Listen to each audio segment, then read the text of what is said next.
Kamusta? Ang tagal kong hindi nakapag-post dahil medyo marami akong ganap this week. Ang ibabahagi ko sa inyo ay yung event na pinuntahan ko days ago, ang Spoken Fest. Sa totoo lang, hindi ko talaga lubos maisip na makaka-attend ako doon.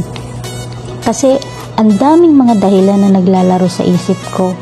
Pero gusto talaga siya ng puso ko, kaya nanaig pa din yung kagustuhan kong maging parte ng event na yun.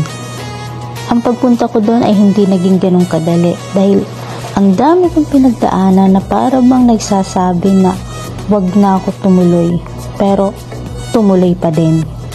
Gumising ako ng maaga pero matagal akong nakaalis, tapos sa malayo pa ako binaba ng driver. Maglakad na lang daw ako, sabi niya. Malapit na mag-start yung oras ng event. Dasal-dasal ako na wag malate kasi malayo talaga lalakarin mo. Ayun, sa kalagitnaan ng paglalakad ko, may nagmabuting loob sa akin. Pinasakay ako hanggang doon sa venue, kaya nakarating ako ng tama sa oras. Ang saya ko kasi ang dami kong natutunan sa spoken camp. Saka natutuwa din ako nung nakita ko yung pinaka-paborito kong spoken artist na nagtanghal.